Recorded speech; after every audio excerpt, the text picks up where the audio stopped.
Buenos días, estimados estudiantes. En esta ocasión estudiamos el tema energía y trabajo, focalizándonos más que todo en el área de trabajo.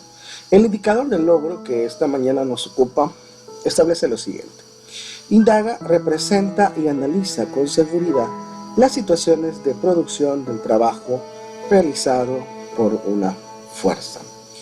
En esta ocasión vamos a analizar las condiciones para que se pueda generar trabajo. En ciencias naturales, trabajo es desarrollado por una fuerza. No tiene nada que ver con el término de ciencias sociales. Para poder establecer el concepto de trabajo, necesitamos primero establecer el concepto de energía y de esta manera poder establecer la relación existente en los dos términos. Comenzamos. ¿Qué es energía? Realmente el concepto de energía es un concepto bastante abstracto y no es algo tan sencillo de poder simplificar. Pero vamos a establecer el concepto más simplificado, que es el que usted ha escuchado en educación básica. Vamos a decir que energía se define como la capacidad de realizar trabajo. Si una fuerza es capaz de transmitir energía, esta va a producir trabajo. Otras condiciones que se van a cumplir es: si la fuerza que nosotros aplicamos genera un desplazamiento, podemos decir que hay un trabajo. En estos días atrás hemos estado hablando de que existe una relación directa entre la fuerza y la aceleración. Si nosotros aplicamos una fuerza a una masa, esta se va a acelerar. Y interpretamos la aceleración como el hecho de que el objeto, si está en reposo, al aplicar una fuerza, este se va a mover. Simple y sencillamente, la primera y segunda ley de Newton nos establece el cambio del estado del cuerpo. Si este está en reposo, al aplicar la fuerza se moverá, y si está en movimiento, al aplicar la fuerza se va a detener. En pocas palabras, existe una aceleración o una desaceleración dependiendo de la condición. Pero el desplazamiento que genera la fuerza en el cuerpo hasta que este cuerpo se detiene para volver al equilibrio, a ese desplazamiento que se produce le llamamos trabajo. Una de las propiedades precisamente de la energía es algo que nosotros conocíamos o conocimos allá por educación básica. Nos decían que la energía tiene una propiedad. La ley de la conservación establece que esta no se crea, no se destruye, simplemente se transforma. De tal manera que la energía pasa de un estado a otro o de una condición a otra, de sistema en sistema, sin dejar de existir. Todos conocemos la relación existente entre materia y energía. Y la materia cumple precisamente el mismo principio. Allá por séptimo grado nos decían que la materia no se crea, no se destruye, simplemente se transforma. Ahora, si nosotros aceleramos la materia a la velocidad de la luz, esta deja de ser materia y se convierte en energía. Al ser precisamente la energía una dependencia de la materia, cumple precisamente el mismo principio. Y la energía nunca deja de existir, sino simple y sencillamente se transforma. ¿Cómo podemos nosotros entender esto? Bueno, un ejemplo muy sencillo sería los alimentos que nosotros consumimos. Los alimentos que nosotros consumimos lo podemos catalogar como energía química. Esta energía química, a través de todos los procesos metabólicos que nosotros tenemos, es transformada en energía cinética, en energía calorífica y en un sinfín de energías que precisamente nos sirven para poder sobrevivir. Normalmente la energía potencial es en la que radica la mayor importancia, puesto que la energía potencial es la que es el inicio para que se puedan generar los diferentes tipos de energía o se pueda generar una transformación hacia los otros diferentes tipos de energía. De igual manera, podemos establecer el siguiente ejemplo. A lo alto de una colina podemos tener un automóvil. En este momento, tiene una energía potencial. En pocas palabras, tiene la capacidad de desarrollar energía cinética. Basta un pequeño empujón para que pueda desarrollar toda la energía cinética, que depende precisamente de su cantidad de masa, a lo que nosotros llamamos cantidad de movimiento. Entonces, si nosotros analizamos todos estos contextos, llegamos a la siguiente conclusión. La energía no es un estado físico real, más bien es una abstracción matemática, pero que podemos explicar a través de las propiedades de los sistemas físicos. ¿Cuántos tipos de energía hay? Bueno, realmente existen muchos tipos de energía y usted pudo clasificarlos incluso ya por séptimo grado. Pero ahora vamos a detenernos precisamente en dos, que son los que están directamente relacionados: la energía cinética y la energía potencial. Cuando hablamos directamente de energía cinética, podemos establecer que es aquella que se da debido al movimiento de los cuerpos. Un cuerpo puede absorber cierta cantidad de energía. Nosotros podemos incluso empujar una roca, pero no tener la transferencia suficiente de energía cinética, de tal manera que ésta no se va a mover. En ese caso diríamos que la roca tiene solamente energía potencial. Si la roca no se mueve al empujarla, nosotros podemos establecer que no existe trabajo en ella. Pero si la roca se mueve, significa que nosotros, al aplicar una fuerza, hemos transferido energía. Esa energía pasó de potencial a cinética y se dio un desplazamiento. A ese desplazamiento yo le llamo trabajo. Es por eso que en el sistema internacional usted va a encontrar que la energía se mide en joules y precisamente el trabajo se mide en joules. Joules o julios, como usted lo quiera interpretar. Ahora, la energía potencial va a estar asociada a la posición de un sistema. Como les decía, vamos a analizar algunos sistemas para que usted pueda comprender a qué nos referimos cuando hablamos de energía potencial. Veamos el siguiente ejemplo. Tenemos que la energía cinética va a ser una magnitud escalar. Quiere decir que va a ser una cantidad que podemos representar de una manera no vectorial. Eso nos facilita en gran manera los cálculos matemáticos que podamos hacer. Ahora, ¿cómo vamos a calcular la energía cinética?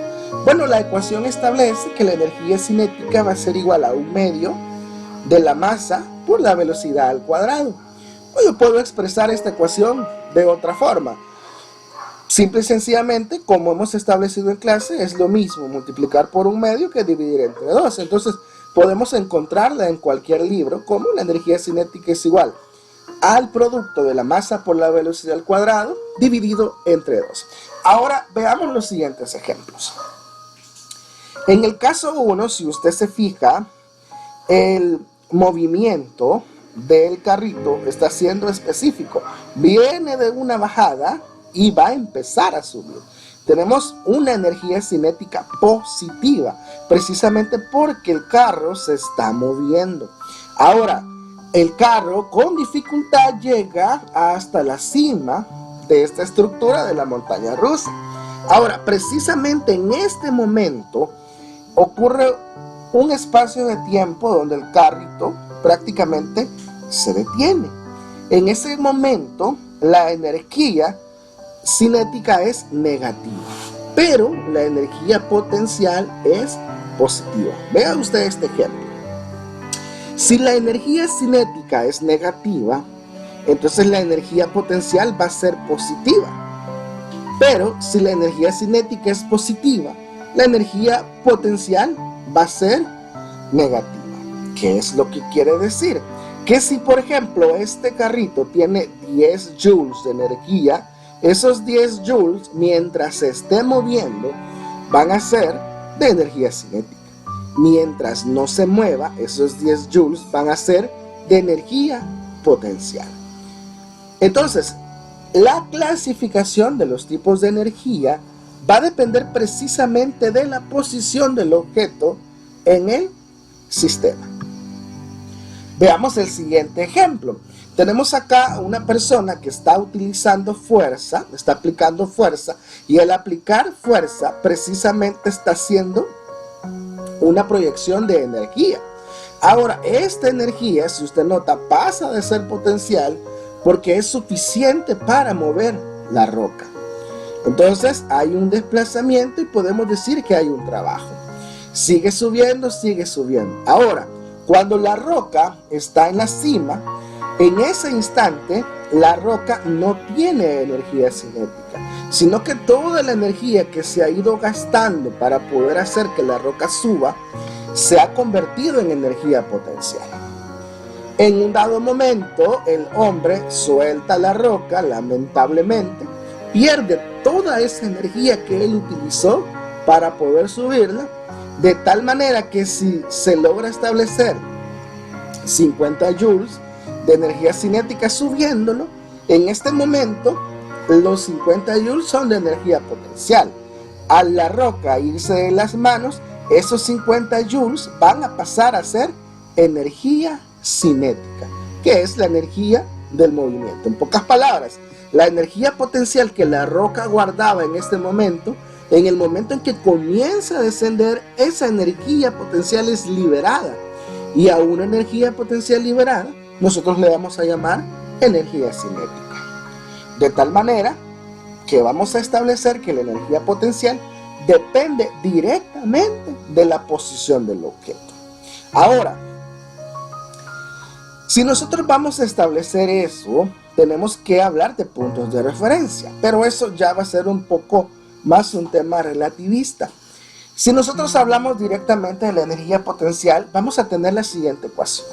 La energía potencial va a ser igual a la masa por la gravedad por la altura. Y esa es la ecuación que hemos utilizado desde años atrás en educación básica para poder calcular la energía potencial. Entonces, habiendo analizado esto, ¿qué es trabajo? Bueno, vamos a definir trabajo como la cantidad de fuerza aplicada a un cuerpo para que éste se mueva una distancia específica. Ojo, si el cuerpo no se mueve, no tenemos trabajo, o por lo menos no tenemos trabajo positivo. Esto normalmente en física se explica como un área bajo una curva, y las herramientas matemáticas que se utilizan son de cálculo integral, no tanto de cálculo diferencial. Entonces tenemos que tener mucho cuidado, porque si usted hace una mala búsqueda en Google, usted va a encontrar cálculo integral. Entonces por esa razón usted debe de quedarse con la información dosificada que yo le estoy dando. Entonces vamos a establecer que el trabajo va a estar dado por la siguiente ecuación. W, que en este caso es work, trabajo, va a ser igual a la fuerza por el desplazamiento que esta fuerza produce. Fíjese bien, si esta fuerza no produce desplazamiento, estaríamos diciendo que W es igual a F. Entonces una fuerza por sí sola no se puede catalogar como trabajo. Debe de existir un desplazamiento para que podamos establecer que hay un trabajo. Hay otras condiciones que poco a poco vamos a ir analizando del trabajo. Ahora, si el desplazamiento es horizontal y no hay ningún ángulo de por medio entre la fuerza y el desplazamiento, entonces vamos a decir que la fórmula se reduce a establecer fuerza por el desplazamiento producido por esa fuerza. Pero si hay un ángulo entre la fuerza y el desplazamiento, entonces tenemos que tomar en cuenta ese ángulo. Si usted nota, ese ángulo es establecido en el eje X. Nosotros hemos aprendido, y eso lo estamos practicando ahora, de que si vamos a analizar un ángulo en el eje X, vamos a utilizar siempre la razón trigonométrica del coseno. Entonces la fórmula del trabajo en este caso cambiaría y tendríamos que agregarle el coseno. Entonces diríamos, trabajo va a ser igual a la fuerza por la distancia por el coseno del ángulo. Esa sería la gran diferencia. Vamos a decir ahora que el trabajo va a ser igual a la fuerza por la distancia por el coseno del ángulo. Ahora, ¿por qué decimos que trabajo lo vamos a medir en julios o en joules? Ahí depende, ¿verdad? Julios es lo más apropiado, en la forma castellana de decirlo, pero casi todos lo dicen como joules, ¿verdad? Precisamente por lo siguiente, mire, si usted recuerda, la fuerza se mide ¿en qué se mide la fuerza? La fuerza se mide en newtons y un desplazamiento se mide en metros. Entonces el trabajo es la relación entre newtons por metros. Ahora, en el sistema internacional, la relación newton-metro se llama joules. Y joules establece trabajo, pero también establece energía, ¿verdad? Ok, eso creo que nos queda bastante claro. Ahora, si analizamos la ecuación del trabajo, podemos llegar a las siguientes conclusiones. En el primer caso podemos decir que en el caso que la fuerza aplicada sea perpendicular al desplazamiento, el trabajo realizado por la fuerza será nulo. ¿Qué quiere decir eso? Por ejemplo, si nosotros levantamos una pesa, no podemos decir que en ese movimiento exista un trabajo, debido a que existe una perpendicularidad entre la fuerza aplicada y el trabajo realizado. Entonces, el trabajo será nulo, precisamente porque estamos hablando de un factor que sube y que luego va a tener que bajar. Entonces, el trabajo va a ser nulo. Lo segundo es que el trabajo será máximo cuando la fuerza y el desplazamiento coinciden en dirección y sentido. Lógicamente, usted me puede decir, eso es lógico. Precisamente si yo aplico una fuerza a un cuerpo hacia el este, el cuerpo se va a mover hacia el este. Eso no necesariamente tiene que ser así. Van a haber condiciones, por ejemplo, cuando vemos condiciones de torsión, cuando vemos condiciones de elasticidad, donde no sucede eso, sino que el desplazamiento es contrario a la fuerza. Entonces, en este caso, si la fuerza que aplicamos es en la misma dirección y sentido al desplazamiento, entonces el trabajo será máximo. ¿Por qué razón? Porque la fuerza estará generando un desplazamiento y ese desplazamiento va a estar aprovechando al máximo la fuerza. Por lo tanto, el desplazamiento va a ser máximo. Y si tenemos un desplazamiento máximo, entonces podemos decir que hemos llegado a la condición máxima de trabajo. Ahora, en el siguiente literal, este establece lo siguiente. En el caso en el que la fuerza y el desplazamiento tengan la misma dirección, pero sentidos opuestos, es lo que yo les mencionaba, el trabajo realizado será negativo. ¿Por qué? Precisamente porque tendríamos un desplazamiento en una dirección contraria. Entonces no habría un desplazamiento efectivo y al final el cuerpo regresaría al lugar de inicio.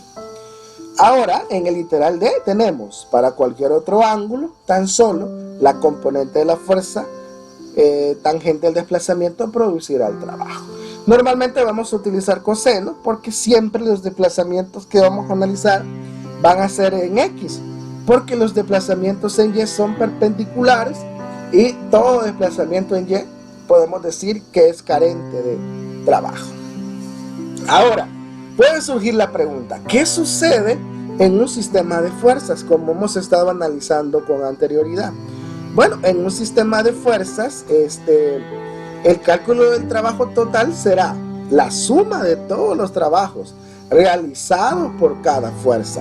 En pocas palabras, vamos a establecer el trabajo realizado por cada fuerza y lo vamos a sumar y eso va a ser el trabajo total que obtengamos en ese caso.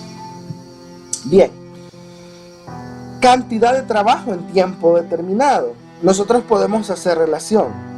Pongamos un ejemplo. Hace algunos años teníamos nosotros procesadores muy lentos, aunque para aquellos tiempos eran una gran cosa. Podemos hablar de los famosos Pentium 1, 2 y 3, allá por los 90. Eran procesadores que para ese tiempo cubrían las necesidades que para ese tiempo tenían. Estamos hablando de cuando un disco de 80 gigas era algo increíble tener. Normalmente los discos duros eran cerca de los 10 gigas. Pero bueno, ¿por qué hago relación a eso? Una máquina, una computadora, digamos una Pentium 3 de aquella época, puede procesar un trabajo, digamos, de 1 giga de información. La máquina haría el trabajo. Ahora, ¿cuál va a ser la diferencia con una máquina actual? La máquina actual haría el mismo trabajo, procesaría una cantidad de información de 1 giga, pero la diferencia va a ser el tiempo en el que lo hace. Una máquina antigua lo haría en mucho más tiempo que una máquina actual. Entonces, a la relación de un trabajo en un tiempo determinado, nosotros le llamamos potencia. Y mientras menor sea el tiempo para desarrollar un trabajo, mayor potencia vamos a tener. Si usted se fija, el trabajo lo establecemos en joules y el tiempo en el sistema internacional nosotros estamos acostumbrados a establecerlo en segundos. Entonces quiere decir que el cociente que vamos a tener va a ser trabajo en joules y tiempo en segundos. Joules sobre segundos. A joules sobre segundos le vamos a llamar watts o vatios si usted lo quiere castellanizar. Entonces ese es el término que vamos a utilizar. Y vamos a decir precisamente que esa va a ser la potencia. Usted ha escuchado esto de watts, de potencia, ¿verdad? Kilowatts. Normalmente es algo que con lo que su mamá y su papá platican con usted sobre el ahorro de la energía eléctrica, ¿verdad? Esa va a ser una de las aplicaciones de la potencia que vamos a hacer.